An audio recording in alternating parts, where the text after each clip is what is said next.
Hi, I'm Sam Bernstein. I'm a freshman at UMass Amherst, and I'm also a huge basketball fan. As you can see, I'm a huge Celtics supporter. I've been following them since as long as I can remember. And I like to hope that every year we have a decent chance at winning the championship. However, in more recent years, teams like the Golden State Warriors and other so-called super teams have come along and basically making it impossible for us to win anything. And in my opinion, this is a problem. These super teams. I don't think they're good for the NBA. But I'm not the only one who watches the sport.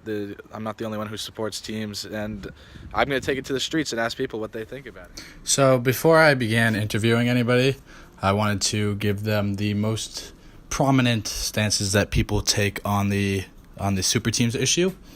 And obviously there's more than this, but there are three main ones in my mind at least.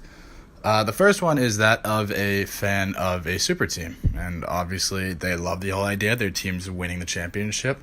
Everything's perfect. Their team's dominating. And they love it. The second one is that of an opposing team's fan. I'll use myself again as an example. As a Celtics fan, I love to hope that we have a chance at winning the championship. And, I root for them all season. And then even if they were to reach the championship, I know that we're running into a super team. And it's almost annoying in that sense. Because we basically have no shot at actually winning. And then the third stance is less common, but it's still definitely out there. And it's much more interesting than the other two.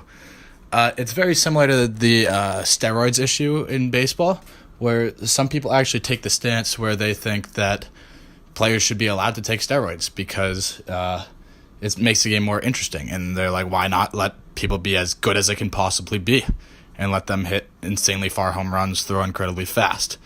It's similar to that in the sense that people want to see teams become as good as humanly possible and as dominant.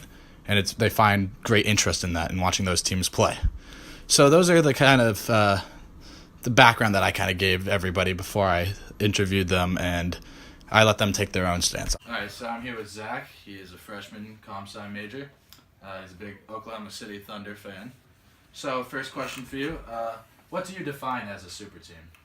Well, in the NBA, I think because the teams are so small, there's only 5 on the court at a time. Any team with probably like multiple all-stars, like players of a high caliber, like all NBA kind of players, like on the same team, and probably weren't all drafted to that team. That probably were acquired like trade or free agency or something like that. All right, so what teams in more modern NBA history would you consider to be a super team? Well, if we're talking like, in the 2000s era, I'd say like obviously like Shaq and Kobe Lakers, like back in the day, definite super team, like win 16-1 in the playoffs, like something like that. I think that really defines a super team. Obviously, the recent stretch of the Warriors, that seeming like a dynasty super team. Right. A lot of all-stars there, almost 4 on the roster this year, crazy.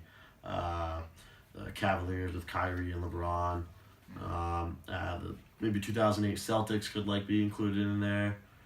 They started the kind of like big three. Yep. Mm-hmm. So, just off the top of my head, those are a few super teams I'd say.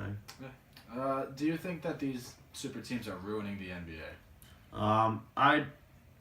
I'd say so now. Like at this current point in the NBA, I think so. Like at least.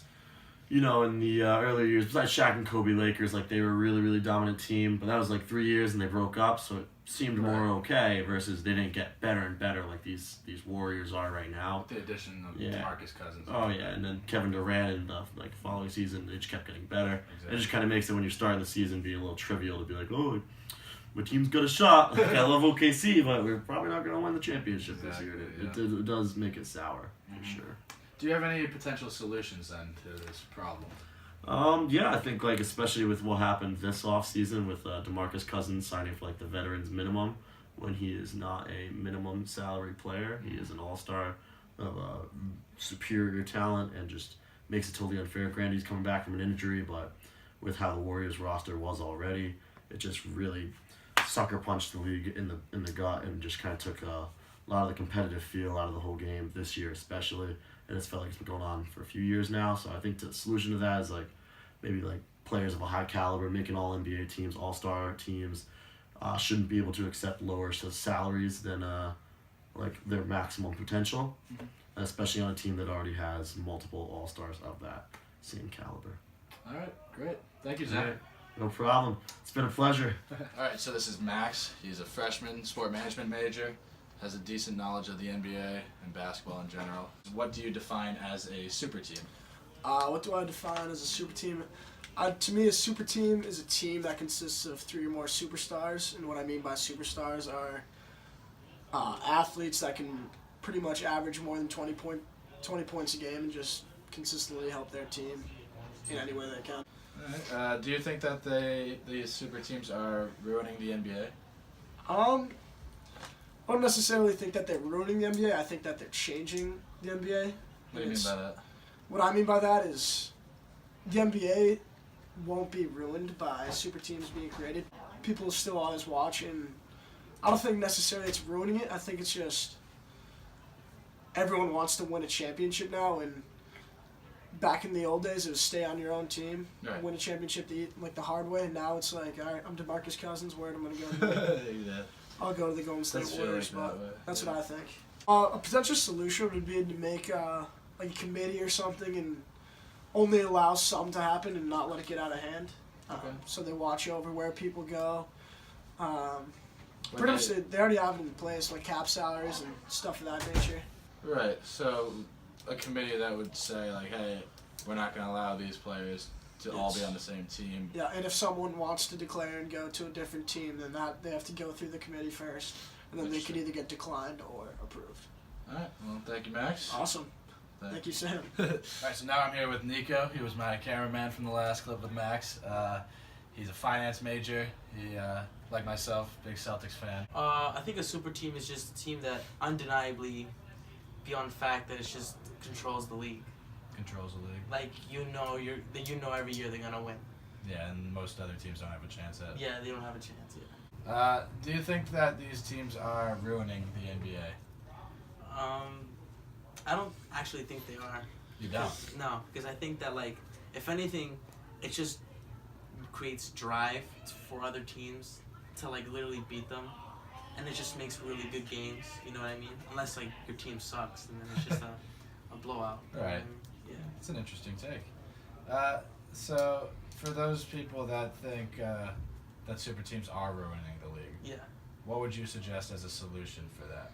Alright, so I think that I heard earlier that what you do is the NBA commissions like the best teams the best players in the league, and then those players can't play on the same team. So identify the top Identify the players. all-stars, like the all-star game. That's actually something that was like valuable. Right. And, like all of those players can't be on the same team.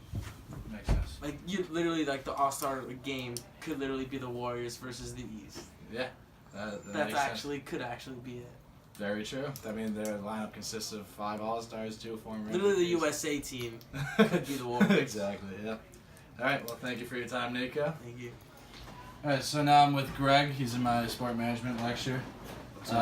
Another Celtics fan, like myself. So, first question, what do you define as a super team? I define a super team as a group of all-stars who are not drafted together, or they could be drafted together, honestly, like the Warriors. But basically a bunch of all-stars that are playing together, that group up, yeah. What teams in modern NBA history, so I'm thinking 2000 on, would you consider to be super teams? I think maybe the 2008 Celtics were the first inklings of a super team, First but it big was 3. really like the 2012 LeBron Miami Heat era that was like the first real super team, and now we got the Warriors Right. in the modern day era. So do you think that these super teams are ruining the NBA overall? Somewhat, but not really, because it does create really interesting storylines, like who's going to be the first one to topple this super team of the Warriors. The Rockets almost did it. That would have been a crazy storyline. And so not really, Not really. honestly. So, in countering that, so television viewership of the NBA championship is climbing up through the buildup of the Warriors to the point where they are now. Mm-hmm. But last year, Cavaliers Warriors was the lowest it had been in like the past 4 or 5 years for fan viewership. Maybe Yeah, I guess I could see why it is for most people. I guess for me personally, it's not ruining my experience. Okay. But like a diehard fan of a team that doesn't. I could see that if it's Right. the same finals over and over again. Yeah. I could And see you're that. like, my team has no chance of winning a championship. Yeah. There's no point in watching. It's I like, hate this. dang. On this, do you have any potential solutions? There's really no stopping it. It's just gonna keep happening. Yeah, it'll be us for the next decade. That's all. All right. Thank you, Greg. You're welcome. Thanks. All right. So I'm here with Emma. She knows absolutely nothing about basketball. I don't even know if she's shot a basketball before in her life. She can't name 3 teams in the league. But I just explained to her kind of the history of super teams and how they came to be, what they are. And so I'm getting more of an outsider's opinion on this. Do you think that these teams that I described to you would be bad for the league? Or is it something that's very interesting to you? Do you think that would increase viewership? What's your opinion on it? I think people would find it interesting to see all of those good players playing together, but over time, it sounds like it's gotten boring for people watching it over and over again. So I think it's ended up being bad for the NBA because no one wants to watch that, and like as of right now, like it's basically entertainment. I know you don't have this vast knowledge of the league or anything, but do you think you could come up with any solution to hopefully, fix this problem? Maybe change the rules in the lottery or like contract deals to have all of these guys on the team for like a long period of time that would keep them winning so much. Okay, yeah, that's interesting. So like have contracts that would not allow them to all be on the same team and continue to win. So a suggestion that was made was that the commissioner of the NBA could name the top players in the league, say the top 8 to 10 players, right? And then say that no 2 of these players could be on the same team. They all have to spread out. How does that sound? I don't know. I feel like defining those top players is kind of like difficult, but like I don't think that'd be as interesting to like see how people play against each other when you know like in order who is the best. That's very fair. Because I feel like a lot of people will like to argue who's better than who. If the commissioner just like defines it, then that's not as Right, you fun. need a whole committee to constantly be reviewing who's the best player at the time.